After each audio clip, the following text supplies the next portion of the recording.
Well, all right, here we are with, well, I call her Joan of Arc. But we'll just go ahead and say Rebecca Sheppard from Stand4thee, my sister. How you doing, girl? I'm good, Shade. How are you? Thank you for having me.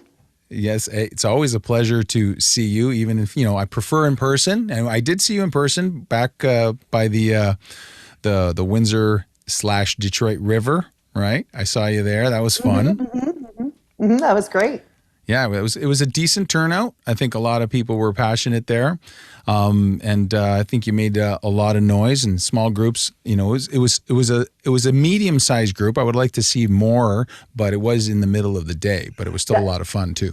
Yeah, I mean that's the challenge, right? Is that obviously, if we're going to go across the country, we have to meet, during the day, during the week. But it was really good to meet everybody in Windsor. And, that's the thing, like, and I'll say this, and I meant, this is genuine. This is a genuine perspective. I would rather go to an event and have one person who's going to take meaningful action than go to an event with a million people and then just go, and then go home and nothing becomes of it. Because And I say this all the time, this is a participatory process.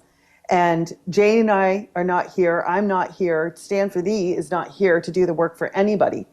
And that's the beauty of Stand4thee, and that's the beauty in the community that we built, including folks like yourself, Shade. And, even doing this right now, this is beautiful. This is how we get the word out there. And so the message is always, we'll give you the information, we'll share what we know, we'll give you some actions that we can think of, because there's no handbook for a fake pandemic, for a global takeover, right? And then go forth and do it, because this is how we get through this. It's not, there's no savior, there's no knight in shining armor. We have to do the work ourselves. So. And indeed, I always take the position that God empowers us to do these things, right? This is a calling, right? And you're moved to do this. It is very clear that you're doing this because you care about the people and the people within the country and their well-being, and you want things to be better. And in order to do that, we have to have righteous decrees.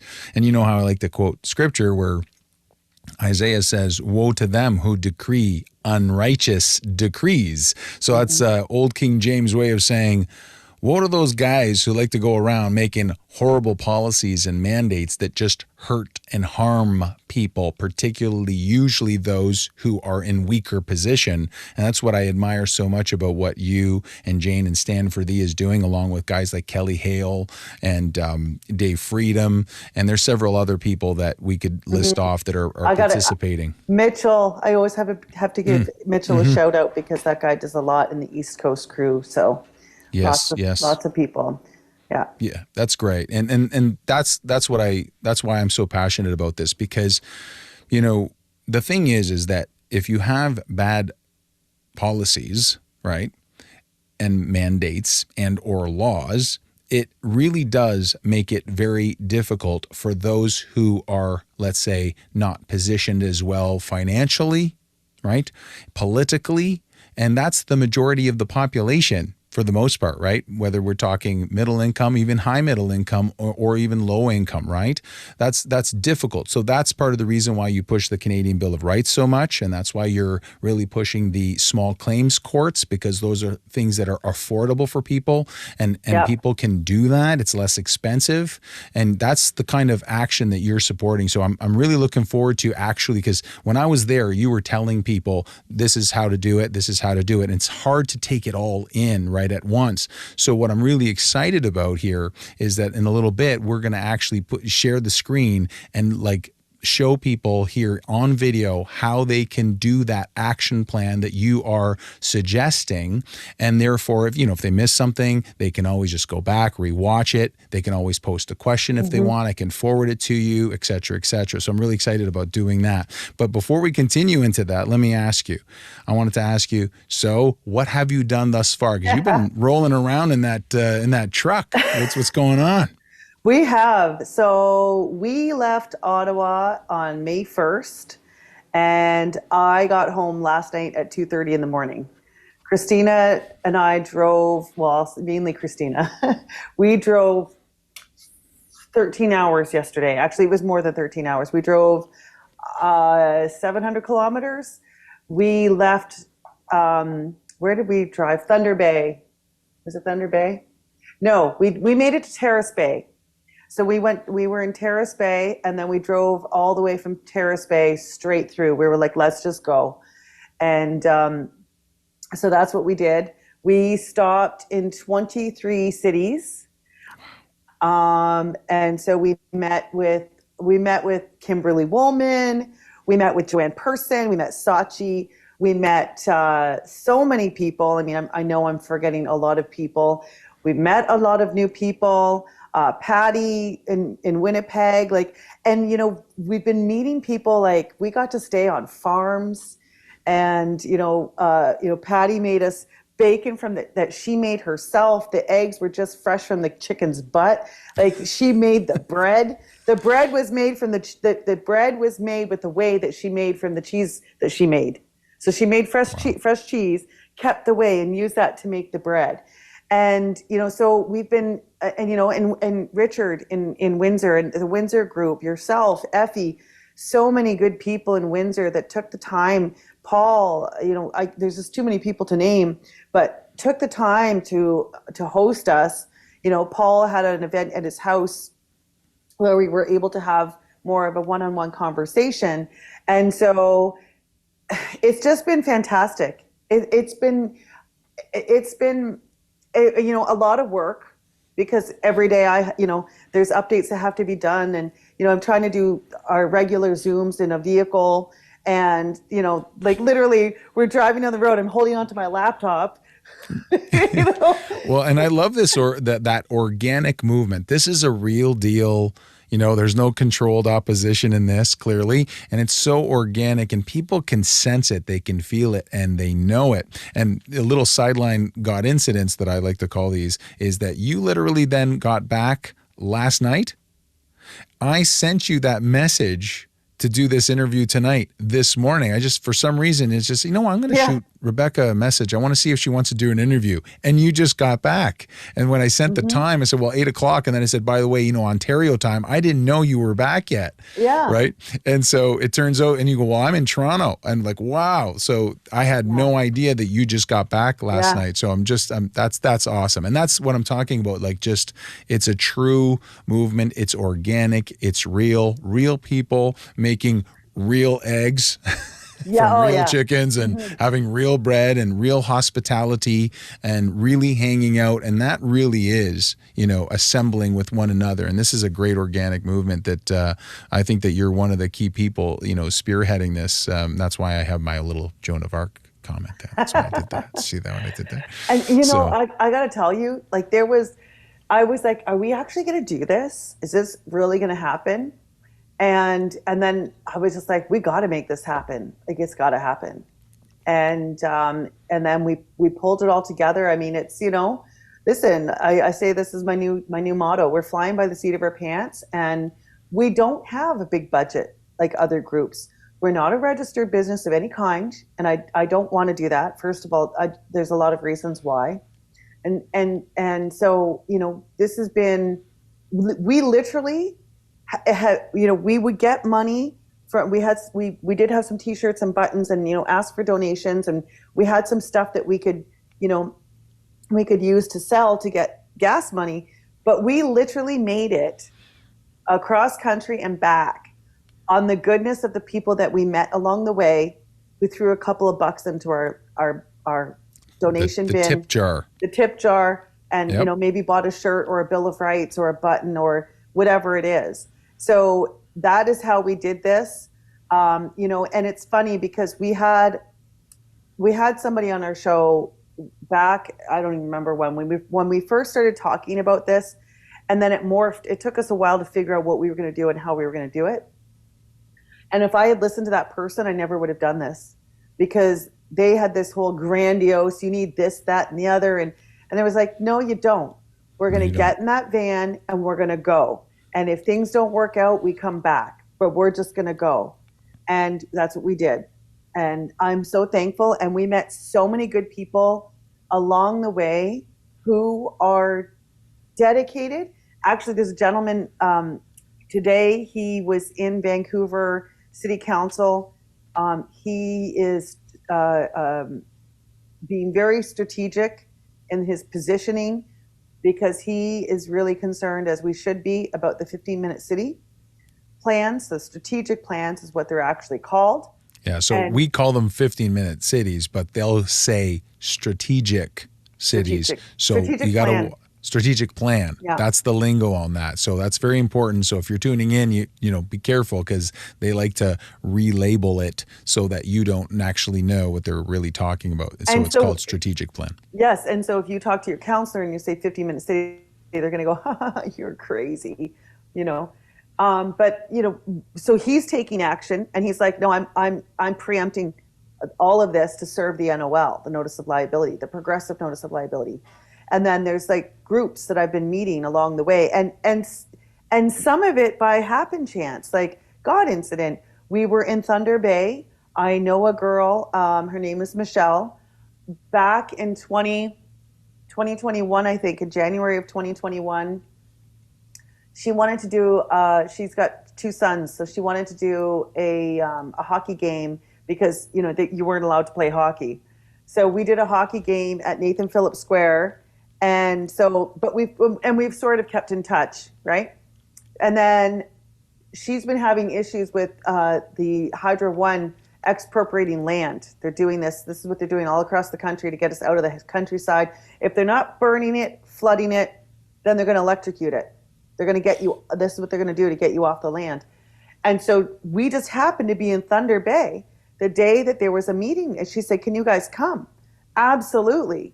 So we pull up to this meeting with Hydro One in our mobile home, Stand4thee and Trudeau for treason and druthers and all kinds of stickers all over it. She got labeled a right-wing extremist, and the one person said that we're collaborating with foreign entities because we had to buy me a coffee on our link on our website. Find me a Canadian site that can do that, and I'll use it. And anyway, her and that girl are now friends. Sometimes people come off as your enemy, but it's actually because you're alike, and you sometimes it bothers you when people are like you. Anyway, so now they're friends. So we got to go to this meeting. Like literally, Thunder Bay is far. It's 17 hours to drive to Thunder Bay, and we just happened to be there the night they were having an unexpected. Like it was kind of like we're going to have this like meeting now. And so we got to go to the meeting. And of course, you know me, Shade, I'm like, I got a question. I got another question. Yep. And guess what? Christina recorded it. Nice. Yeah. And they threatened the homeowners because I was like, what government bodies are involved in this? And they beat it around the bush, but I know who it is. It's the Minister of Environment, I believe it is. Not environment. I keep forgetting, it's a minister. And then I was like, well, who's talking about the owner's land rights? And they said, oh, they're not absolute. Oh, yeah, they are. It's called the Canadian Bill of Rights, Section 1A. So then, which, by the way, we want to make a mark on that you have enjoyment of property in the Bill of Rights. It does not exist in the Poo-Poo Charter. It doesn't even exist. Not that it would be much good if it did, but they didn't even put it in there to begin with. So that certainly tells you something about the Charter, which is another huge issue. And if it wasn't for the Canadian Bill of Rights, you wouldn't have logged in as a federal statute enjoyment of property in the country of Canada. And that's why you, again, are always favoring and telling others they really need to pay attention to that. And that would be for anybody. If you enjoy your property, whatever you have, it doesn't matter, small, large, doesn't matter. If you enjoy it, it's the Canadian Bill of Rights that protects that enjoyment of property, right? Yep. And then the project manager, who's, by the way, not even Canadian. That really bothered me that this man wasn't Canadian, talking about stealing their land through expropriation laws. And so I was like, property rights are not absolute. Oh, yeah, they are. They are. So I'm like, oh, okay. And then he mentioned a legislation. What legislation would that be? the Expropriation Act. First of all, you're not government. What the hell are you doing talking about that? So there was it's just one incident.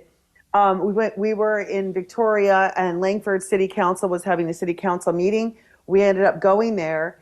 Just, we very quickly made signs that said stop 15-minute city, stop digital ID, stop the Great Reset.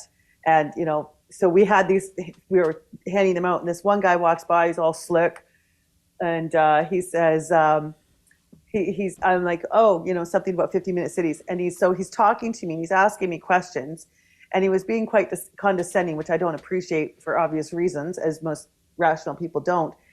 And then he had the balls to say to me, well, we're here to give money to the Ukraine. Big mistake. Big mistake. He was with the Rotary Club. And I was like, wow. So you got people living in tents, people dying, but you're going to come here with a smile on your face and tell us that you're going to give money to the Ukraine. And I was just like, sometimes, Shade, it's like something channels through me and then it just comes right out my mouth. and it sounds great in the moment. And his hand, Christina filmed it. His hand was shaking, and I said, I was like, your hand should be shaking. And then who walked by? And the Rotary Club is supposed to be non-political. And guess who walked by? The NDP right-hand man to Jagmeet Singh with a Ukraine flag in his hand. And we were just like, we gave him shit too. So he came up all smiley, and then he was like, oh, and he ran away. So then we're like, let's just go inside. So we went and sat inside. The meeting had nothing to do, what they were talking about was they want to create a sister city with the Ukraine. You know how we have sister cities? Yep. But here's the thing. The NDP is like the president of this Rotary Club in BC, in Langford.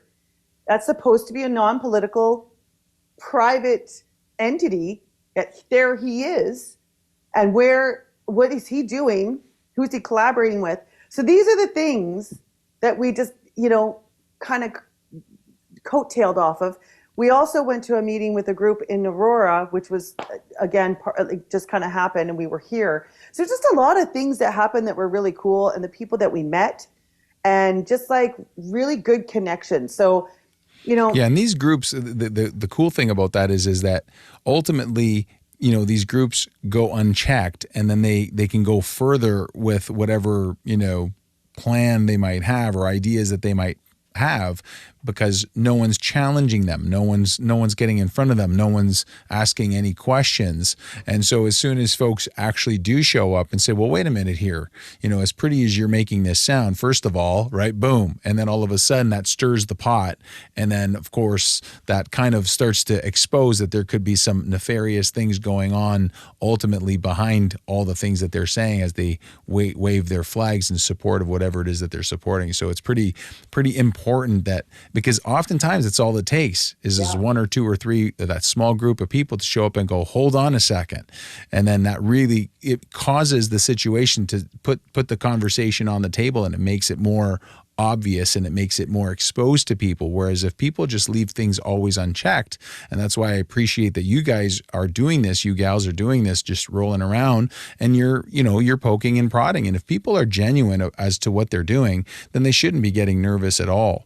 But if they're starting to get nervous, it's because they know there's something ultimately underneath this that is not so necessarily good, let's say, for specifically the Canadian citizens, right? Yeah. I mean, the handshaking was a good sign. When your hand, he literally could, ooh, and I was like, yeah, your hand should be shaking. And the thing that I said to them, both of them, was, when we have people at home that are hungry, you take care of them first.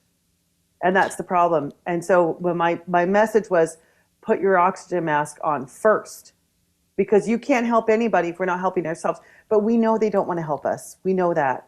Yeah. And there's, the only negative part about all of this is looking at what they're doing to our country. And just, it's been an eye opener. Well, because you've talked about Toronto, because you've lived in Toronto prior, correct? For quite a long time? I've lived in Toronto since 2001. Okay. And Okay. then now you're looking at it in 2023, and I'll let you share with the audience, the difference. Well, as you know, I was gone for 6 months. So coming back to Toronto after 6 months, it's the boiling frog, right? So Right. everybody here isn't seeing it. They're not understanding. They're it's every day. It's a little bit like this morning, for example. I haven't been here in 40, I think it was, what are we at here? 46 days. I've been away on the road. And this morning I woke up and I was like, why is it so quiet? I said to my husband, I'm like, it's so quiet. We live at Bloor and Christie, and it literally sounds like like there's no noise. A city normally has a hum to it. That hum is gone. And I'm one of the reasons why I see I'm very I'm a very observant person. Like I'm very attuned to the senses. Like I can smell the weather changes. I can hear like there's a sound. There's a sound in the winter. There's a sound in the summer. There's a smell to the air. With the seasons, right? There's a sound for a city. There's a sound for these things, and this city just doesn't. It's not the same. It's not the same, and they've decimated it. They've completely destroyed it. The businesses, downtown it's hurtful to see what they've done, and the mass migration is here. I keep wanting to say that it started, but no, it's here, and people are not understanding. Like my husband was driving. He had to go to Niagara Falls, and it's like, and even Victoria. A friend of mine's in Victoria. I lived in Victoria for 5 years. I lived in Calgary for 4 years. I grew up in Eastern Ontario. I grew up in Belleville, and now I live in Toronto. So I've lived in different populations. I've lived in tourist town, oil and gas, different industries, whatever. I mean, it's not a lot of places, but I've lived in some places. And she did a live from Victoria. Sorry, she did a video from Victoria. I was like, I asked her, where is everybody? The streets are empty. It's dead. This is tourist season. This is high season for tourism in Victoria, and there was nobody around on the streets. And what people don't understand what's happening. We saw this in Niagara Falls. These are the things that, and I will tell you, I was very bothered about what we heard in Niagara Falls. So we were in Niagara Falls, we had the truck, and we were putting a sticker on the truck, and it was higher than the two of us could reasonably reach. And there was 3 guys walking along, and they were tall. So I was like, hey, let's ask these guys. We should have done it ourselves because they made it worse. But anyway, but I was like, Christina, we needed to hear this. Like this happened for a purpose. So they came over and they were trying to help us, and we needed a card to smooth out the sticker. So the guy gave me his card, and they were newcomers, and I see it's a Ramada Inn. So I'm like, I gotta ask some questions here. So I ask about the card. I ask them, where are you from? How many of you are there in the hotel? Getting some information. Net story is they came from Mexico illegally. The Americans bust them here. They came in through Roxham Road. They're now in Niagara Falls, living in hotels on our dime, getting gift cards or money, whatever, for food. But here's the fallout, okay? That means that, and this is happening across border towns all across Canada, Niagara Falls is no longer going to get the tourists to come there and put money into the town, because these guys are in all the hotels. You can't get a hotel, and they're not going to museums. They're going to eat at Subway and McDonald's and Tim Hortons, because they're probably getting $50 a day for food. Right. They're not going to go have an extravagant meal. They're not going to be able to go on the observation deck at the falls. They're not going to get to take the Mist of the Maiden or whatever it is, Maiden of the Mist, whatever it is. They're not doing that.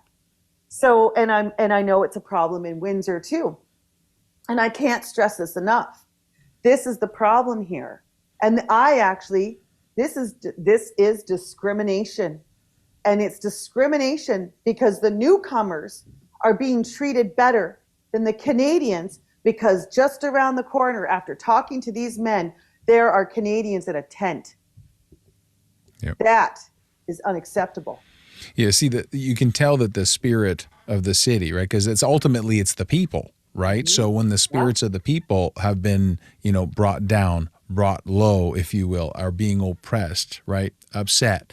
And some of them, I don't even know if they can really put a hand on exactly why, but you can certainly get a sense that there's something going in the wrong direction, right? And it's been going in the wrong direction for quite some time. So this is what we're trying to do here, is inspire people to, we got to turn it around. And so we got to start speaking some good truth here. And we got to put this on the table and get people to recognize that, we need to participate all together here in turning this thing around and inspire people to get into this discussion and debate and this light, peaceful, proper, but speaking the truth pushback, if you will. Now, are you experiencing have you been experiencing any backlash in the sense of what you girls were doing when you were trying to, speak to people, or are you getting like lots and lots of support?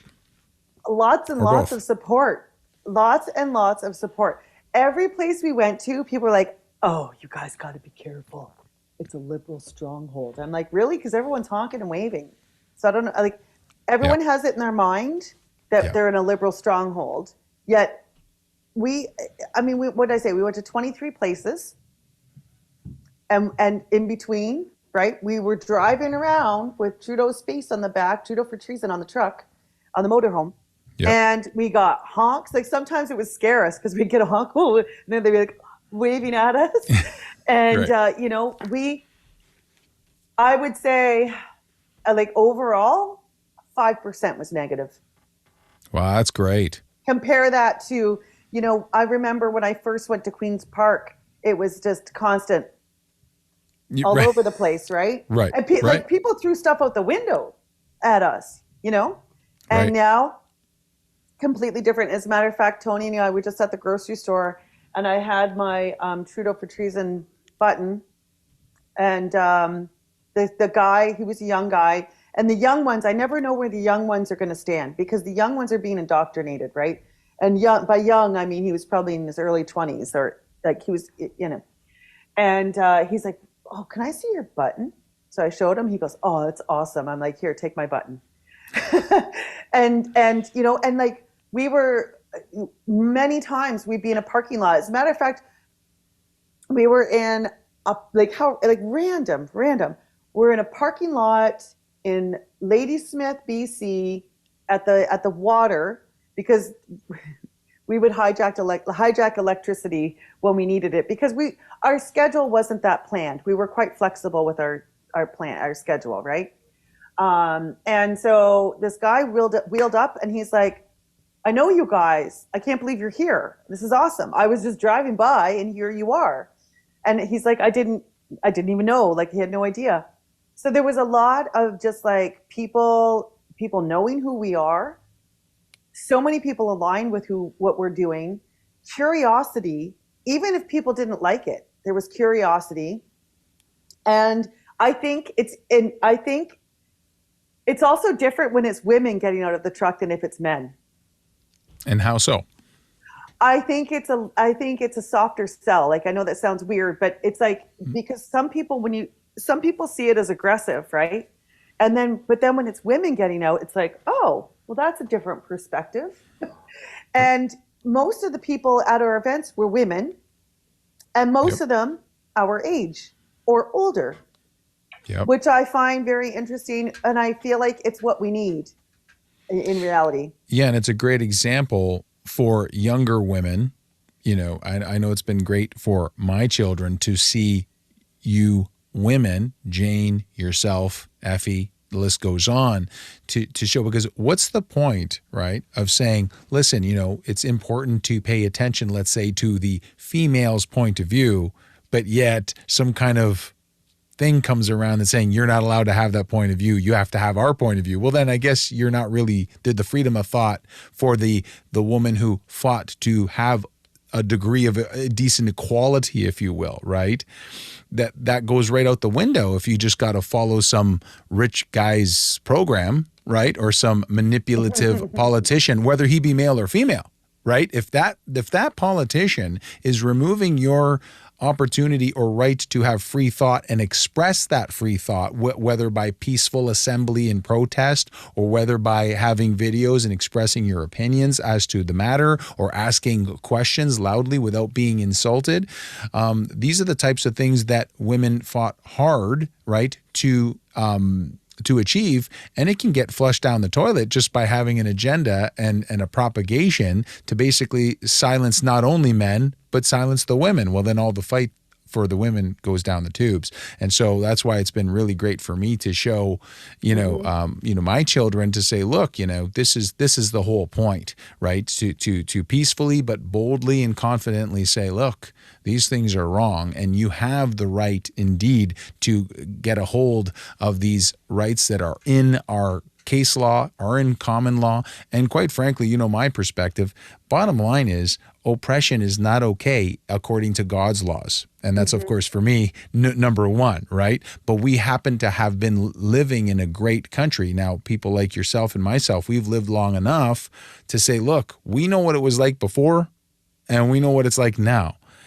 And I'm going to tell you right now, it was better before. It wasn't perfect, but it was better. So if you're going in the wrong direction as a nation, yes, you rely on those, let's say, 45, 50-somethings, 60-somethings, 70-somethings to say, look, guys, this is how it was before. This is how it is now. We're going in the wrong direction. And nobody travels in the wrong direction when they want to, when you have a certain goal, right? So now we're just insane if we continue to let this continue to flow in the wrong direction, regardless of the reason. We might have to sacrifice our time.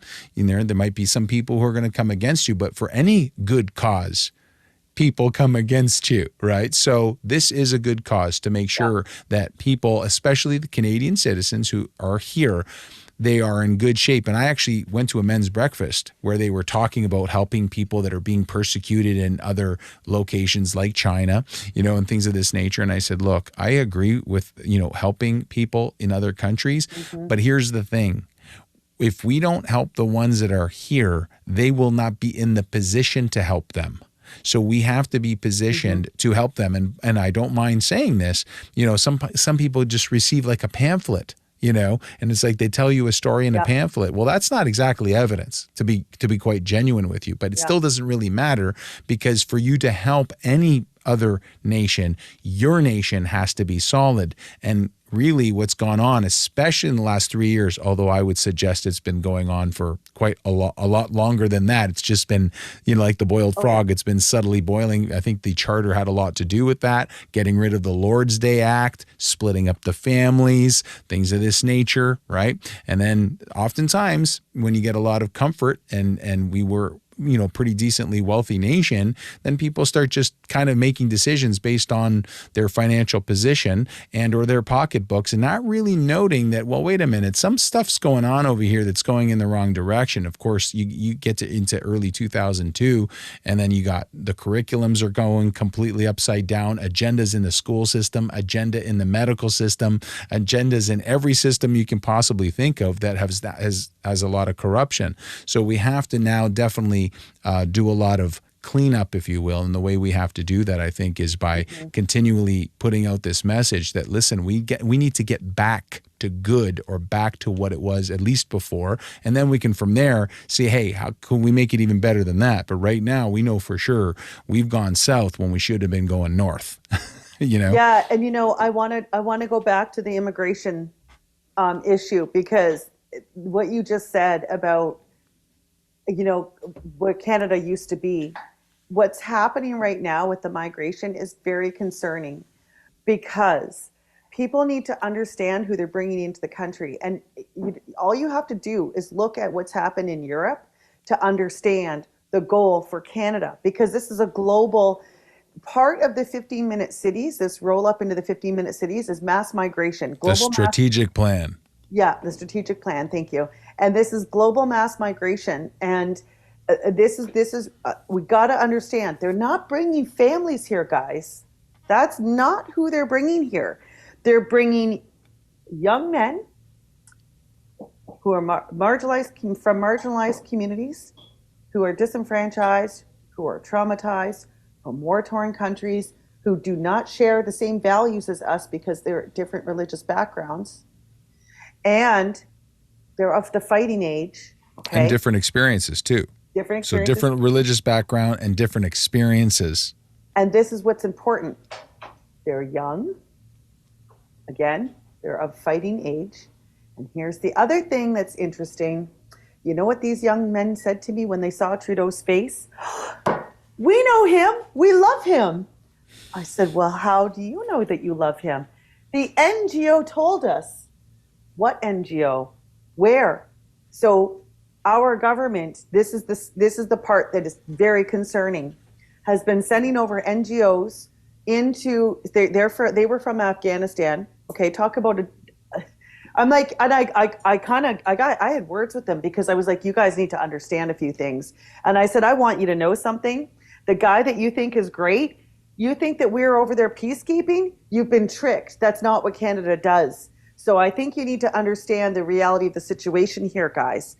And so, but they were told how great Canada is and how awesome Trudeau is. They were practically going like this. So let's just imagine 2 years, 5 years down the road, if there was to be an internal conflict, which side are they going to be on? Are they going to be on our side or are they going to be on his side?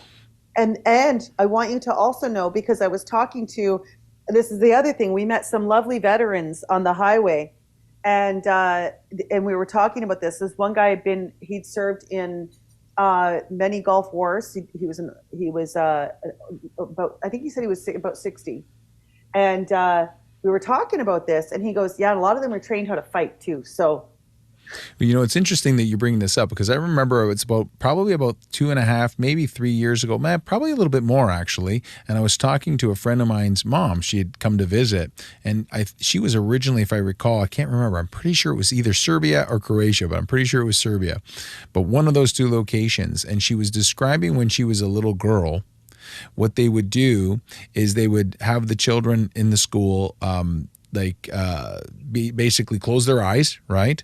And then they would drop candy to them, and then and basically say, okay, when you open your eye, before you open your eyes, and I can't remember whatever the president's name of that country at the time was, saying, now you say thank you to the president's name because he's the one that's giving you these treats, and we love him. Right?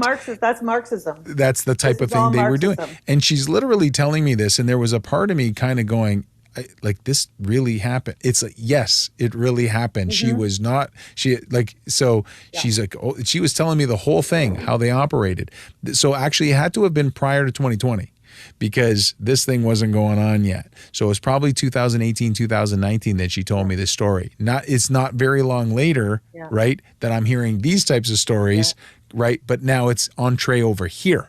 These guys are coming over here going, and it was the same thing where someone told me that when they came over, they were not given the big Canadian Bill of Rights poster, but they were given the charter. It was one of the gifts. They go, hey, and by the way, this is for you. These are the rights you have here. Yeah, with a big fat exception in Section 1 where you guys basically can take away any of my rights on a whim, by the way.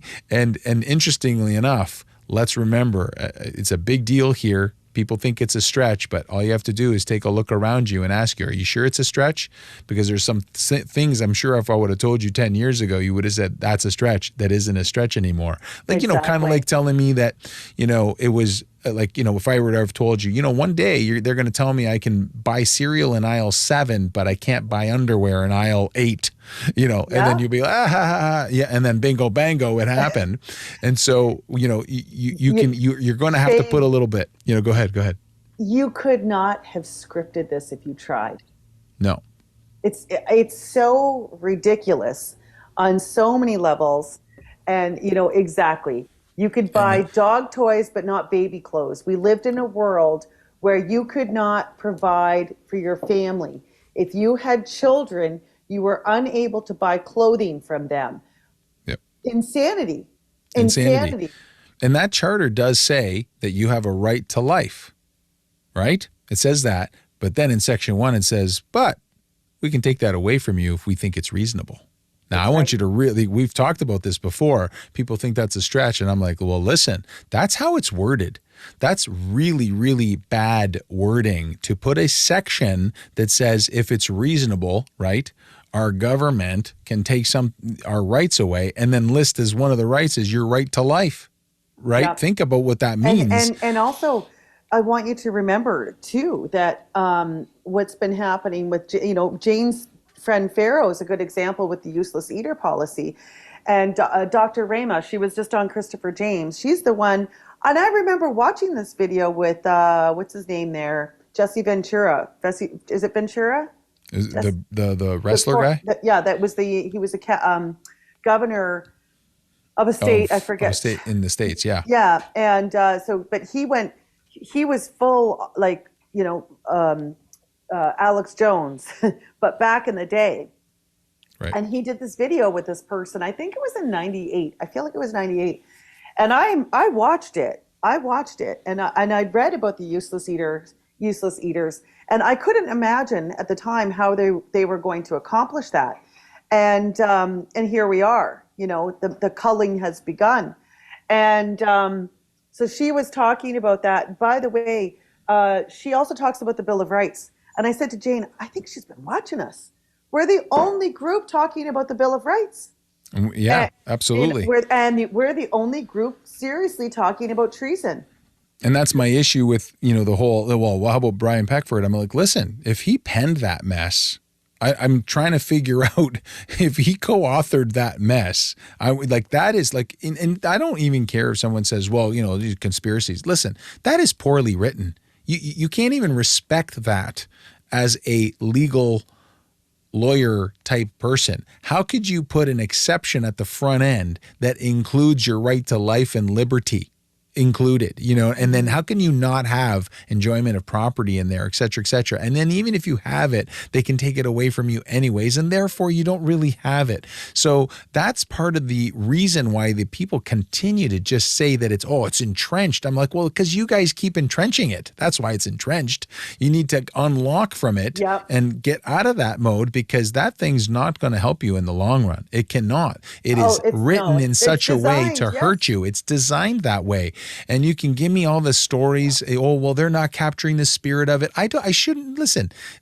Where do you get 100%? There's no other way to read that section whatsoever. And we know that lawyers are word mincers. That's what they do, right? So they knew exactly what they wrote and why they wrote it. That's, you know, that's my position. I have to clarify that Peckford did not author that. He was not an architect of that. It was out of his jurisdiction, and it really bothers me that because what he's trying to do, and I'm going to digress. And if you don't mind, because he does claim that he did, though, right? Yes, or at he least, does. Okay, so that's kind of weird. So, right? What he's doing when he says that he was the author, or he said he was one of the architects, but what he's doing when he's having that conversation is that he's implying it's not the charter that's the fault, it's the government. Because he's trying to keep the charter, and I'll tell you, the people, sorry, I need to get my hair cut, and it's really, my friend was supposed to cut my hair. You really do need to get your hair cut. She heard. I mean, honestly, your haircut, I mean, like, your hair's super long. I mean, I don't know. I'm going to judge you. Well, it's just, it keeps going in my face. But what he's doing, when he's doing that story of how he was the architect, he's overshadowing the fundamental flaw, which is Section 1, demonstrably justify, and he's saying that it's being applied incorrectly to make people think that there's nothing wrong with the charter, that it's the government. Well, it's both, and it was interesting because the West is very much Tanya Gott, Rocco Galati, and Brian Peckford, and they're all charter people. And there was a woman actually that came to one of the events, and she said, we got into a bit of a conversation. I was like, you're not even listening to what I'm saying. So why are you asking me questions?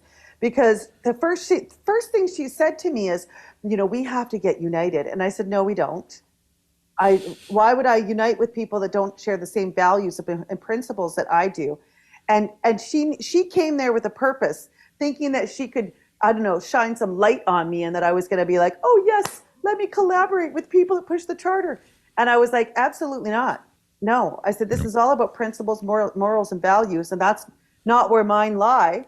And then she would ask questions, and then that's too complicated. And I said, well, that's, you know what? Then you go back to Action for Canada, and you go hang around them, and you go hang around Brian Peckford, and let them spoon feed you garbage because that's what you want. And then she actually got punchy. She's like, well, I'm going to go and I might come back. I said, no, you don't need to come back. You don't need to. Well, you know, it's interesting. They're saying that her saying that it's complicated because actually what complicates things is when you have a document that's supposed to be protecting your rights, right? But then they turn around and put a section in there where they can take those, you're guilty before, right? You're guilty first, and then maybe you're innocent, and you'll have to go right back to the very state that made you guilty and somehow convince them that they were wrong in making that decision. That complicates things quite a bit. I always thought it was innocent till proven guilty as opposed to guilty till proven innocent. Well, and you have to apply. Yep. To a court of competent jurisdiction, which means they could say no. That's right. And it states 24(1), after your rights have been violated, then you can apply to a court of competent jurisdiction. Right. No, thank you. And we can tell you to stuff it in your hat and refuse your application, exactly. Right? So it starts there. Exactly. Yeah. And then if they go, okay, well, this one's reasonable, well, we'll listen to you. Yeah. And then, much like with the Church of God, you can get, you know what? Wow, guys, you're right. We really did violate your rights, but we were right to do it. Yeah. Exactly. So exactly. Then, so the final, oh yeah, no, we're very reasonable. We'll hear you. Oh man, we're so reasonable. We agree. Yes, we did totally violate your rights. Oh yeah, we totally wiped your face with it all day long. Yeah. But here's the thing, we're allowed to. Yeah. Thank you. Exactly. Thank you. Come again. Send another application. We'll talk some more, and we'll let you know if it's okay for you to eat eggs. Okay, you can put an application on that one. Don't forget to get a lawyer.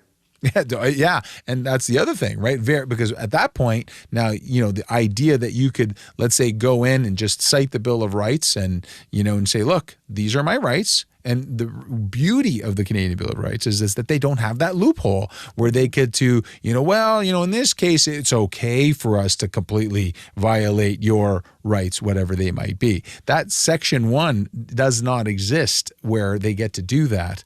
So clearly that's why they needed a new document, if you will, ushered in 21 to 22 years later after the bill. What changed from 1960 to 1982? I mean, honestly, barely anything changed. Yeah. So it was Trudeau. Clear that was indeed. And that's the other thing. You know, how do you not kind of catch on to the idea that if Trudeau Sr. is involved in this, you're not catching the little connection that Junior's showing up and using it? You don't think that there's a little connection there? And why would you trust anyone who's suggesting, right, that they were part of the architecture of this, quite frankly, very nefarious piece of poo-poo? That's what it is. Yeah. And a lot of this harm. He's still trying to use it. And they're still trying to convince people that the problem isn't the charter. The problem is the government's not using it properly. And when I read it, I go, well, you're right. They shouldn't be using it at all. Let's start there. But unfortunately, you made it so that they can use it this way if people put in the application. The good news is you don't have to apply with that. You can use the Bill of Rights and case law to defend yourself. But of course, they're pushing, no, you don't want to do that. That's not how we do it. We argue for your rights back. And then, hopefully they'll give them back to you. Yeah. That's the most ridiculous thing that I've ever heard. And yet we are still fighting that battle too. Now it's getting a little bit better, but I have to tell you that I still see people not really fully understanding how dangerous that document continues to be. And it's a really primary source of the problems that has gone on, including, by the way, for anybody who might be a Christian out there that's listening to this video, the Lord's Day Act was in existence up until 1985. And that Lord's Day Act was, I believe, brought in around 1903, where every Sunday people got a day off. And the reason of that was and you didn't have to go to one of the Sunday buildings. You just had a day off every week, and it was good for families. They knew that it was good for families. It was good for societies to have a mutual day off, to be able to, I don't care, even sit by the pool, have a picnic, go visit your cousins, etc., etc. They used the charter in 1985 to take away your Sunday off. Wow. Thanks, Trudeau. Thank you so much. What a wonderful document that you actually, and Canadians actually talked themselves out of a great day off. That's what they did with the charter. So if that doesn't tell you, even as a Christian, that they were removing the biblical principles, because under the biblical principles, there's freedom, because of course, in Christ, there is freedom. And I understand now we're not looking for anarchy, right? Because I know there's that other side that kind of goes, you know, we shouldn't have any governance at all. It's like, well, listen now, let's not get carried away, because there is a criminal code for a reason. And it is good to have police. It is good to have a hospital and a nurse. We don't want to take all this stuff and flush it down the toilet. We're just saying it's become corrupted, right? Yeah, right. They do, but we don't want that. What they're doing is they're corrupting it so they can trash it. Okay, just pardon me 1 second here. I'll be right back. Sorry about that.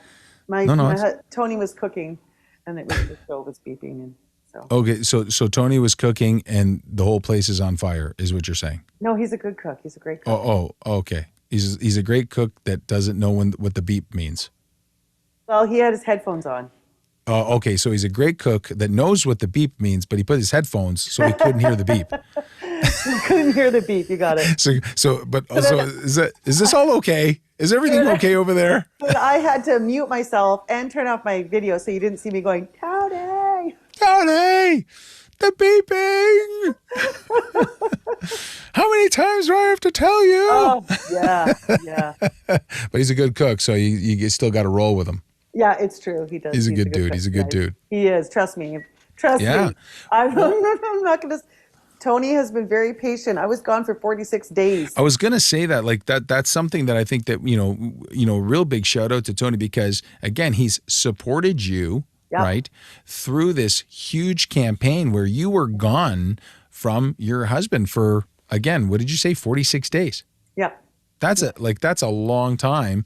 So, I mean, that's a great sacrifice that, again, I have to just, to your credit.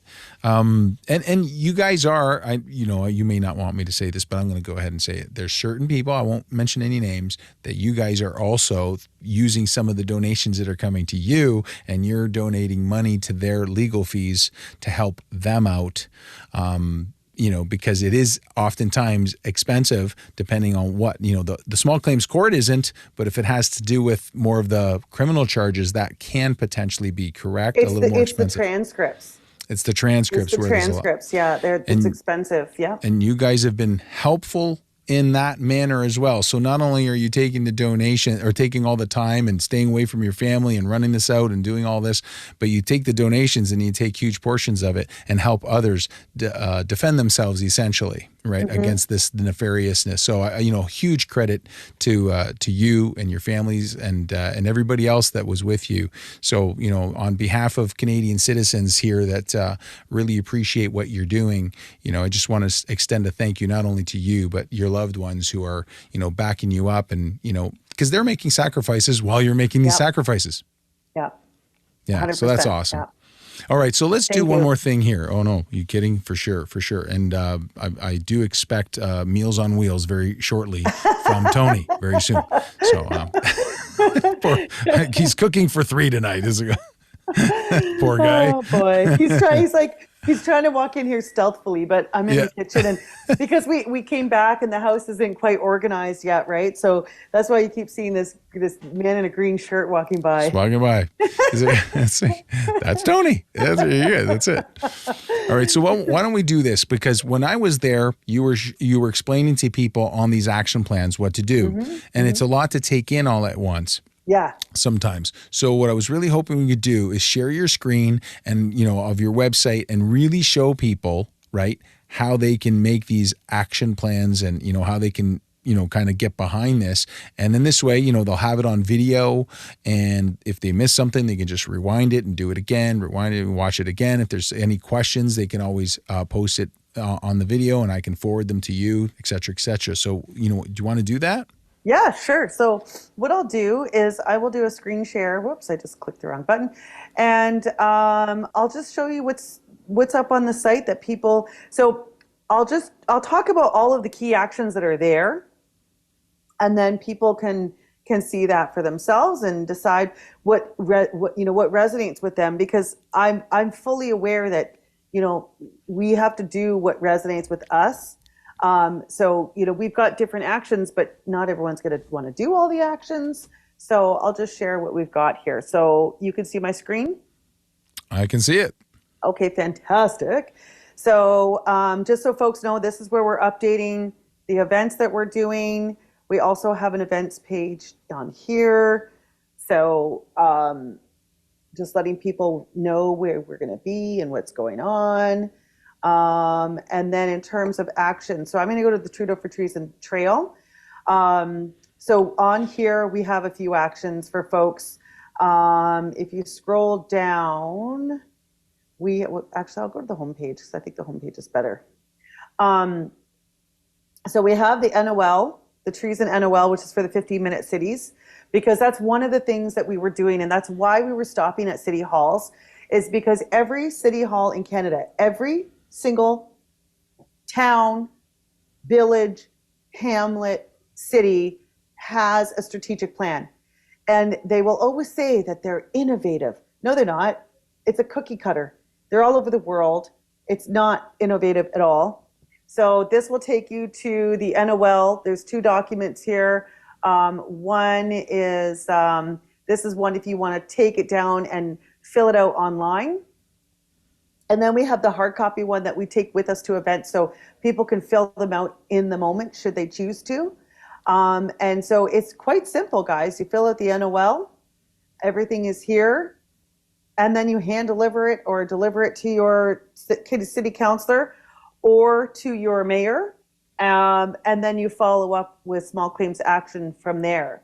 One of the things that we're going to be doing is putting together a Zoom session to show people how to do the NOLs but we also have a link to the NOL 101 page, the guide, so people can read through how it works and as well as other notice of liabilities. And then we have, so we're doing the grand jury. We're bringing that back. So we're asking people who are interested to sign up to the, whoops, oh good, I'll fix that later. To sign up to the grand jury. And it's just a form that you fill out. The criminal incident report.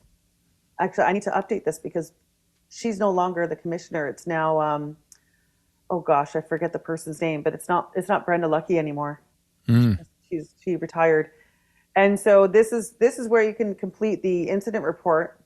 And basically what you're saying is, or what you're going to be doing here is filling out a notice of liability, or sorry, an affidavit and your statement to say either you were at the convoy and what you saw, like I didn't see any violence, I didn't see any vandalism. It was peaceful and lawful, and this is my personal account, and this is my affidavit swearing to that. Or if you had your bank account frozen, this is what happened to me. I donated $50 and my bank account was frozen, and this is the impact. I know I was talking to somebody and their credit is completely destroyed now because their bank account was frozen and they couldn't pay their bills. Over maybe a $25 or $50 donation, and now their credit is destroyed.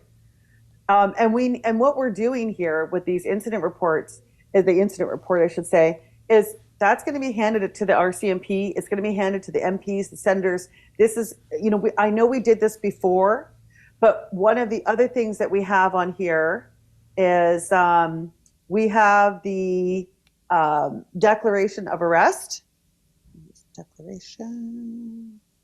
we go. This is the declaration of arrest. And this is not asking, this is telling them, I want you to do your job. And your job is to arrest people when they break the law. And I think we are close to 8,000 signatures now. That's wow. I haven't counted them, but we've got quite a stack of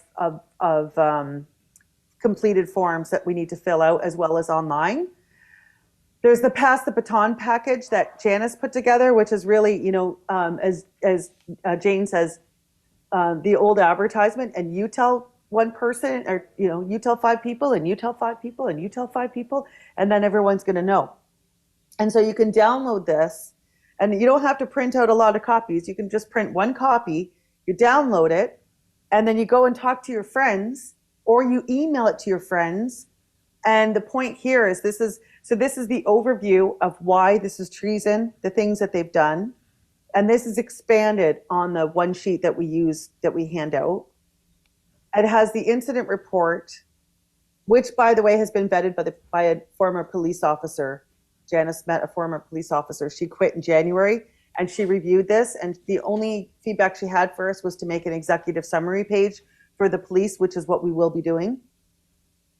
And then, so it has the full incident report, and on the back, it has the signatures for, we have the Bill of Rights FAQs, so people can see that and understand what that is.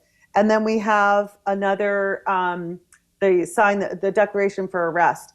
And the point here is that you could download this entire package, have it in hand. Janice was knocking door to door in her neighborhood and like, hi, I want to talk to you today about this. She had some people tell her to get lost and close the door in her face, but she had a lot of people who did talk to her. And, even just wearing a button, like today I was at the store, the guy saw my button and we had a great conversation. And then what else do we have on here? So we've got the Pass the Baton, we've got the criminal incident report, we have the declaration of arrest, we have the sign up for the jury. And what do you mean by sign up for the jury? So we're bringing back the grand jury, which never actually, the laws weren't repealed. There was no prohibition put into place. It simply fizzled out under the Trudeau government. So the last grand jury, the last official grand jury was in Nova Scotia in 2014, in 1984, I believe. And there was a grand jury held in Quebec in 2015, which was what we're going to be doing. And so a grand jury is 23 people who come together to review evidence and the law to determine if there's enough to proceed with a court proceeding. And then it goes to the courts. So how this would work is that we'll build a jury, and it's not just 23 people because you have to set up the framework. So you need like a secretary, you need a chair, you need different people to facilitate. 23 people get together, they convene just like any other jury, and they review the evidence. So they would start with the incident report. So here's the incident report, here's the law, right? And then here's the evidence, which is that we have sworn affidavits, we have video footage, we have photographs, we have documentation that shows that one lane was open on every road except where the police had blocked it. The injunctions that state that the protest was peaceful and lawful in Ottawa. The injunction that cleared the Ambassador Bridge, even though they said the Ambassador Bridge was one of the reasons for invoking the act, that's a lie. So we have all this evidence there, and so this is why we need people to put forward their incident reports. And now, if I go to, I wonder if I can. I don't think I can link. I don't think I can click on a link in this PDF. I think I need to download it. But on our website or on our drive, we have basically a database of other people's incident reports. So their affidavits and their evidence. So we've got all of that put together. We've downloaded all the various pieces of legislation, the Emergencies Act, the artifacts that go along with that, from the Public Order Emergency Commission to the Special Joint Committee. So it's all packaged up. It's all there now. But we want to get more reports from people and what happened to them, because we are victims in this, especially for those who were, hurt in Ottawa or had their property seized or had their bank accounts frozen. That's criminal, and especially those that had their bank accounts frozen, because Freeland did that before the act was declared. She had no authority to do that. And even, what's interesting about all of this is that we know that they violated the Bill of Rights, and under paragraph 3 of the Emergencies Act, it clearly states that our rights are not to be violated under the Canadian Bill of Rights. But also, there's a lot of questions around these regulations, because if laws in Canada are required to go through the Lieutenant Governor and the Governor General, then how is it that ministers are creating regulations, which is essentially law? And this is a question that Jane and I have been pondering: is this lawful? Is this lawful? Just this whole concept of ministers being given the authority to create law, to create regulations. Regulations are laws. And it's coming out of an act that went through the process. And so it's almost like they're legislating out legislation. Right. And so this is a question for all of us. Some other things that we have on here, because all of this stuff is happening together. Okay, the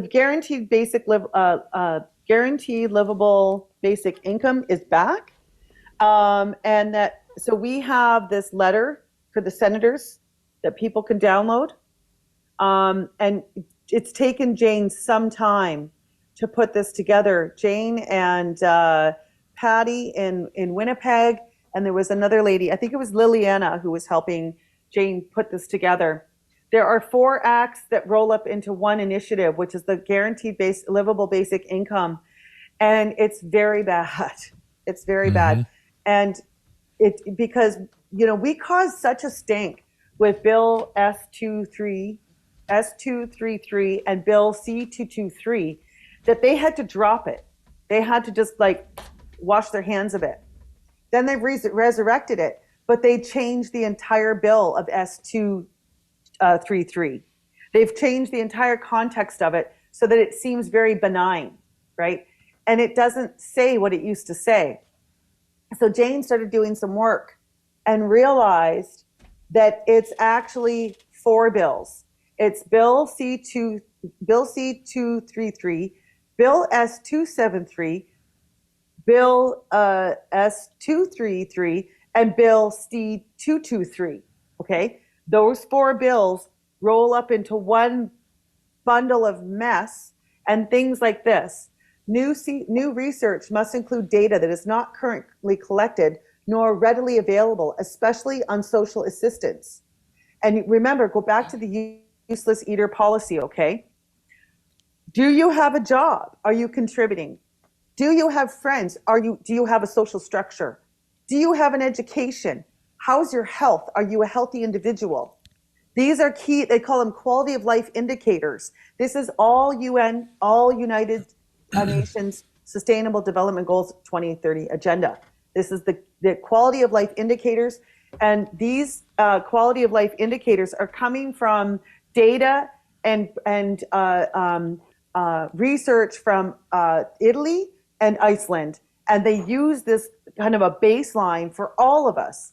And so this is what happened with Jane and Pharaoh in the hospital. Okay, well, he's on ODSB, so he's on disability. He's got no friends. He has no education. And now he may not be able to walk. He may have brain damage. Well, he's no use to society, so let's just get rid of him.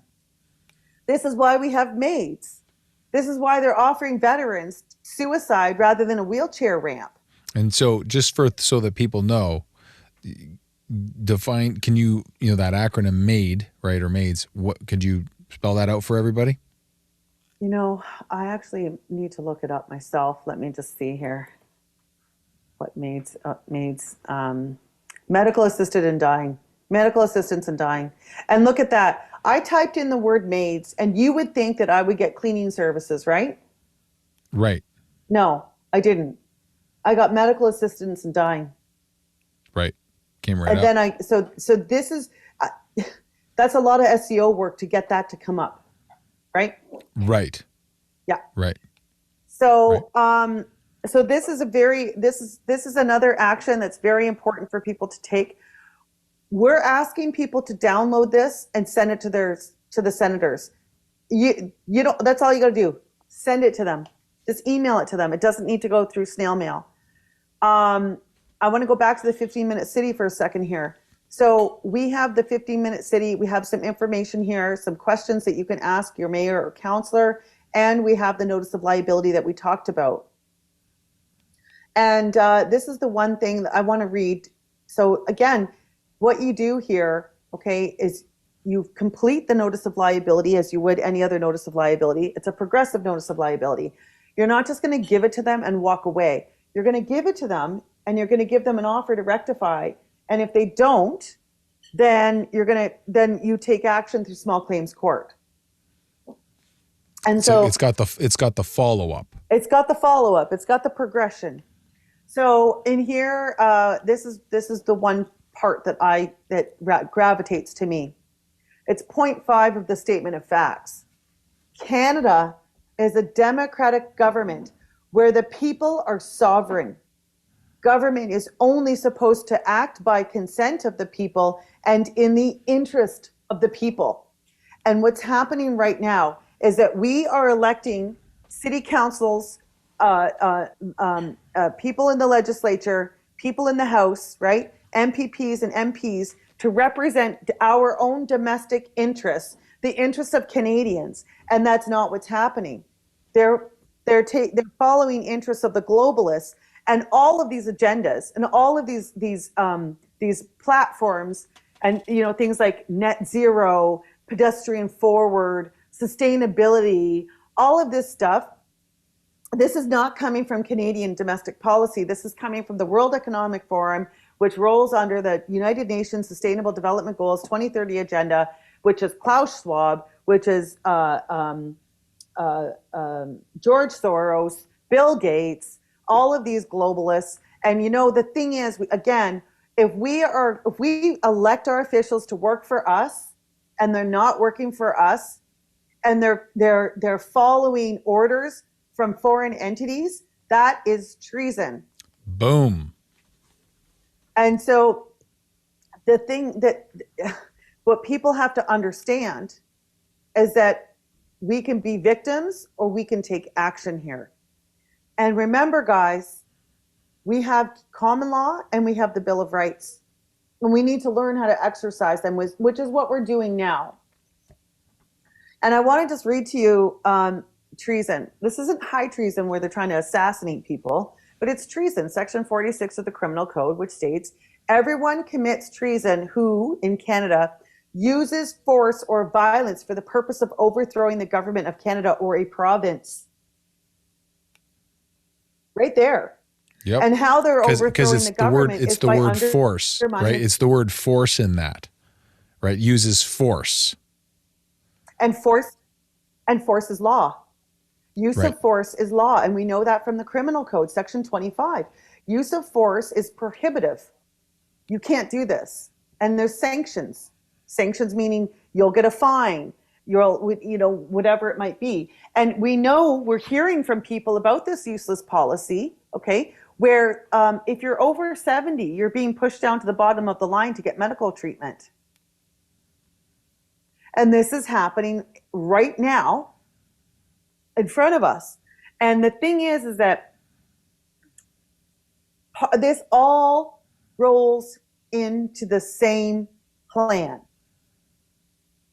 What happened in February with the Emergencies Act facilitates everything else.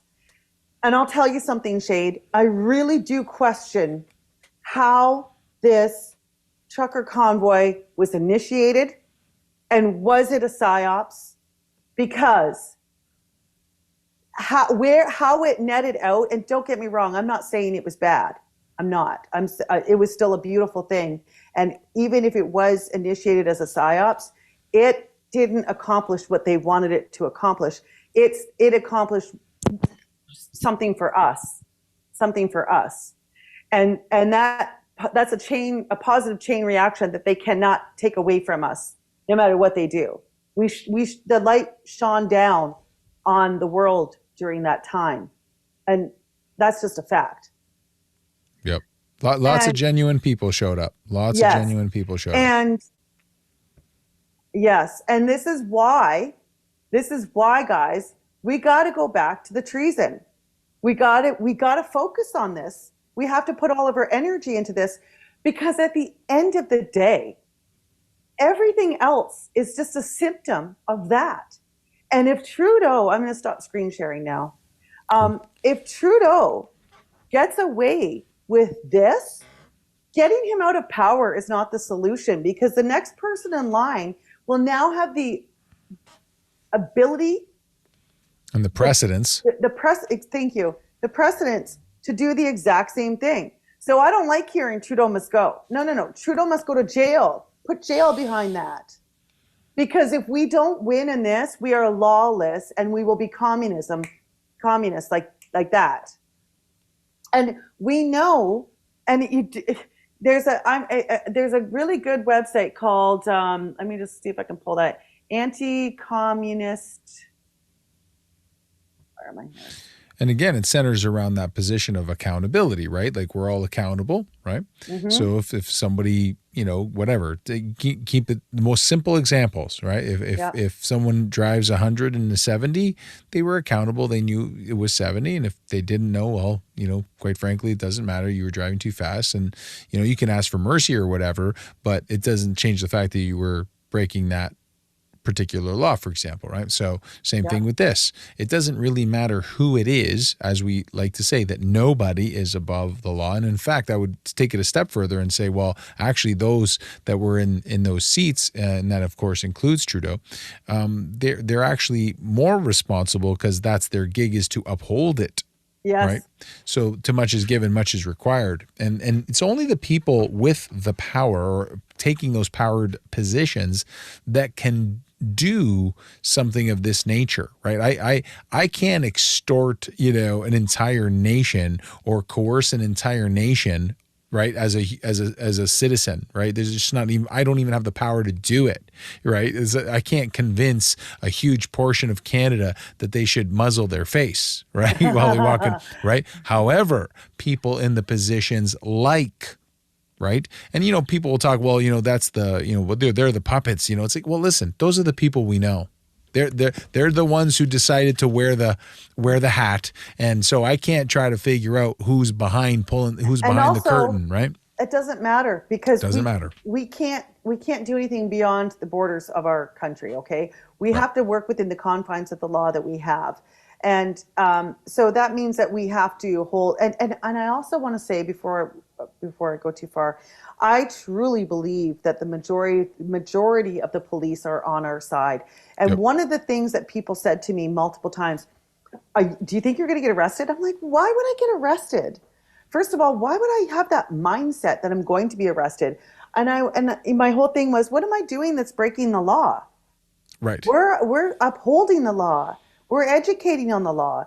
Everything we do is within the confines of the law. So how am I going to get arrested? And I just, but it goes to show you that mindset, right? The mindset that they've installed into people. That's exactly what I was going to say. That if you do anything, and now you're thinking that could be illegal. Really? Why would you think that? That's fear-based. It's fear-based. That's fear-based. And where there's fear, there is indeed no love. Mm-hmm. Exactly. And certainly no truth, right? Exactly. And we did have a couple of issues with people at City Hall, and I'd like to just tell this quickly. So in Windsor, the police came, remember? And they said, where are you guys marching today? I was like, no, we're not marching anywhere. And she was just like, oh, thank God. She's like, I don't want to deal with this. I said, no, we don't do that. I said, honestly, I don't see a purpose in it. Well, that's not something that we do. And I told them what we were going to do. And they were like, okay, cool. All right. Awesome. Well, thanks so much. Have a good day. When we were in Lethbridge, a guy came out because we put our banner up. What are you guys doing? I said, well, we're going to have a little rally. Well, you can't have that banner and you can't be here. I said, well, yeah, we are going to be here and we need a permit. No, I don't. I said, a Canadian Bill of Rights, Section 1D, Section 1E, it doesn't say with permit. I'm not getting a permit. I'm going to do my thing. And the guy's name was Dave. And I said, listen, Dave, I know you guys have rules. I know you have policies and, I'm not leaving. I'm going to do my thing. I said, we're going to be about, maybe an hour max. We're not going to come in the building. We're not going to go marching around. We're just going to have a little chat and then we're going to head out. But if you need to call the police, if that's what you need to do within your scope, listen, no hard feelings. You do what you got to do, but we're going to get started now so we can get out of here faster, okay? No problem. And so I actually went in and said thank you to him afterwards, but he was gone. I didn't get to see him. Sorry. Thank you. And then we had some issues in Red Deer. The woman came out and I said, same thing. Nope, not taking it down and nope, not doing any of that. And then she saw what we were doing. She goes, oh my God, I love you guys. This is awesome. But I have a job to do. And I said, no problem. Same thing. No problem. Campbell River guy was like, you got to have a permit. And I was like, no. And then he told me I had an attitude and he never came back. So no, I don't need a permit. No, I don't need to ask. And guess what? Nobody asked me to leave. So yeah, they're always going to, I'll give you a lame example that I had. I used to have a trailer and it was in front of my home. And I think some of the people that were in my neighborhood didn't really like the trailer, but it wasn't a big deal, at least not from where I was sitting, but it was grandfathered in essentially where I was allowed to park it in front of my house. So, but the police get the call, so they have to kind of respond to the call, and they're like, well, we would really like you to move that, blah, blah, blah. And they kind of said a few things, we could tow it away and stuff like that. And I said, nah, I don't think so, because if we could have towed it away, I'm thinking you would already have done that. Yeah, so I'm thinking you're lying to me. And then finally the guy goes, look, man, we just don't want these people to call us over there. It's like he was, and I go, well, look, they would have been better off just asking me to move it. So, but that's the idea, right? Like if you resist, right, it turns out like something like that. If you know that what they're saying is untrue, right? Yeah. Right. Whereas if they go, you can't be here, and you go, oh, geez, I guess I got to go. No, that's not true. They just barked at you and you ran away. And you responded according to fear. But if you know that what you're doing is not wrong, and clearly it's not, right? We've been in this country long enough, but they've psychologically made people think that it is, but it isn't. And if the police came, what are they going to do? Arrest me? We're going to have a conversation, and I'm going to tell them the same thing. This is public land. I'm here for a public interest. It's freedom of speech, freedom of assembly and association. We've got three awesome case law that we can use to back that up. Fleming versus Ontario, Bracken versus Fort Erie, and Bedouin versus British Columbia, 2021. That all validate that I can be on public land protesting, and I can even block the road should I choose to. So, wow. And that's case law that's on your website, right, Stand4thee? Yeah, of course. And now let me be clear. I'm not going to block the whole road, but I can walk down the road and I can block traffic. You can break some of the law in order to protest, i.e., being where you shouldn't be within reasonable limits, right? Just being rational. But that's enshrined in Fleming versus Ontario, and Bracken versus Fort Erie states that being at City Hall or a public building is the perfect place for a protest, because if it's at them, why would I protest at a park down 5 miles away? Right. That's huge. And we remember we had the ruling with Norm Blanchfield for his bail variance in the Superior Court, where the judge ruled that freedom of speech is a fundamental right in Canada. And that was just a month ago. That's fantastic. Yeah, and that's the stuff that people need to hear. They need to hear that. And and I also need to plug Bojana Lees, you know what, the fruit? Bojana and a woman named Liliana. And Liliana has a very intense Polish last name, so I'm not going to try to pronounce her name. And they were in court today, and they had a very good outcome. They'll be on the Friday Night Zoom tomorrow to share that. But they were there. Sorry, 1 second here. They were there with a constitutional question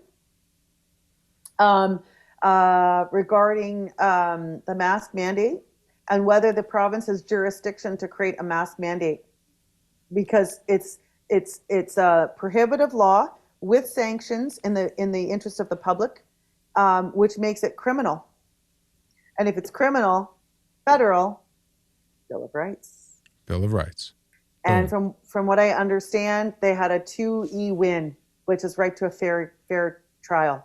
And there was a lot of funny business going on in there. It was in the French courts. They were only given French documentation. They were not given any English.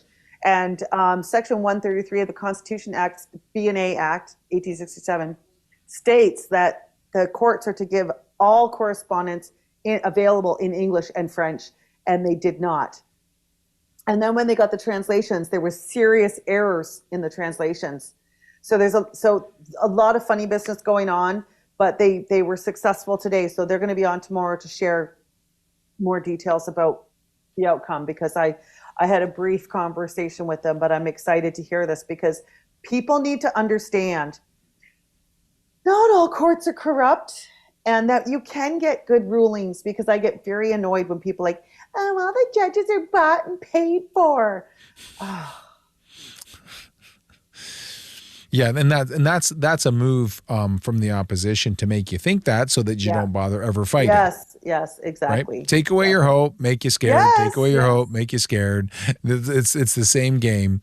And of course, folks like yourself are saying, not only you're saying it, but you're walking it out and trying to inspire other people. And you are. Other people are starting to move.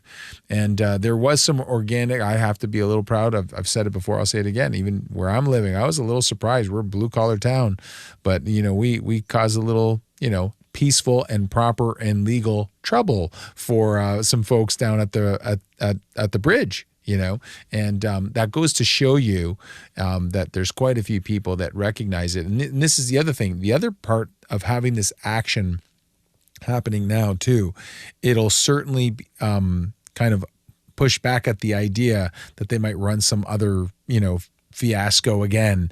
Well, the more we battle the first fiasco, the less inclined they'll be to think they could get away with the second fiasco. If we kind of lay down and go back to eating chicken wings and paying attention to the hockey games all the time, then they might run that little show. So if you want to prevent that, you got to nip this sucker in the bud. The only way to get rid of the weed is you got to pluck out the root. Exactly. So we certainly have to kind of weed the garden here still. And so that's what you're kind of communicating. And we're doing it again legally, peacefully, using Canadian law, case law, real laws, historic here right now. And you even cited some modern ones from 2021. I mean, that's fantastic. And that's great information. And again, it empowers people to know, hey, listen, they can't change these things unless you let them change them. And so when they ask you to do something, when it's outside of reasonable or outside of true laws of the land, or in my opinion, I would go true laws of God, then that's where we say no. And then we say no because, and then we say no because, and then we go ahead and do what we wanted to do. That's part of the reason why I didn't wear, no one in my family wore one of those muzzles even once, because again, you're not going to tell me what to put on my face. This is a breathing apparatus. All right. Like, it's like, give me a break, So, well, no shirt. Well, okay, listen, my nipples don't need to breathe. Okay. The no shirt laws has nothing, this is a breathing no shirt apparatus, laws right? is totally reasonable and fair. Shoes is reasonable and fair. Telling me to breathe in my own carbon dioxide, not reasonable and fair. And by the way, even the no shirt law wouldn't be reasonable at a beach bar. Right? Like, I Yeah. mean, we've been to Yeah. places like Mexico, right? When you got the pool bar, they don't expect you to wear a shirt there, do you? No. See, so even there, it's become unreasonable. But if you're at Costco, and by the way, last time I checked, most people in, Ontario, Canada don't eat, you'll either your feet will fry on the sidewalk if you got no shoes on, right? Yeah. or you'll freeze to death, in January if you got no shirt or sweater on. So, Yeah. these aren't laws that offend us because really ultimately people, that's why there's a whole clothing industry. Like people like wearing clothes and buying clothes and wearing clothes. So it's not an issue. But when you tell me to stop breathing properly and then you want to start smothering my children's face, well, then you're going to get a different opinion on that. And I don't have to make it very scientific at all. Yeah. I'm just going to just straight out go David and Goliath on you. Yeah. And that's it. Just tell you peacefully and straight out, we ain't doing that. And as much as I appreciate the folks who kind of say, look, I really love you guys, but I got a job to do. It's like, well, I had that altercation with someone. I said, listen, if your job is causing you to come against your fellow citizen, if that's what your job is causing you to do, your fellow citizen, your fellow brother and or sister that has done nothing wrong, you need to stop doing that. That's not a job anymore. That's you following a tyrant's orders. Yeah. That's it. That's what that is. And you need to start admitting that to yourself so that you'll stop doing it. That's if your job is to go around slapping people in the face because they didn't say or do something that, our current government says we have to say and do, well, then you need to not do that job. That's really the responsibility of the citizen at that point. And this is where we have an issue where people put their pocketbooks, quite frankly, in front of the morality and the proper behavior, right? And so it may be tough. It's a tough decision, but it's a decision nonetheless. You know which one is right. And sometimes the right thing to do is the harder thing to do. And so the harder thing to do would be to say, well, they're saying this is my job, but I ain't going to do that because that's not cool. And we do really need to send out that message to folks out there that if you think that your job is to do something against your own fellow man or woman or child that has done absolutely nothing wrong and wants to just give their announcement of their opinion on what's been going on, which is completely legal and lawful and proper in this country to do and always has been, well, then maybe you need to reconsider how you're approaching your work, and maybe you need to talk to a few people and say, listen, this is not okay. And, that's how you stir and make people shake a little bit. You got to stir the pot sometimes otherwise, if you just comply, exactly. And that's the other game, right? And we saw it. Hey, everybody shut down. Everybody shut down. Okay, everybody staying home. Okay, everybody stays home. Okay, don't let anybody over your house. Okay, do you notice that, okay, put the muzzle, it keeps going. Once you it doesn't end. Because once you start giving the bully your lunch money, the next one goes, okay, now give me your dinner money.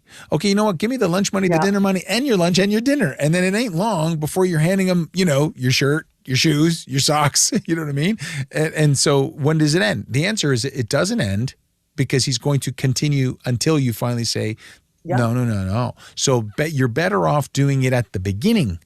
Right? And this is why some of us folks who were saying it at the beginning are saying, no, if you give them this, I hate these, I hate to use these, old sayings, but you give these guys an inch, they're going to take that mile because you gave them the inch. Oh. And there's huge truth to that.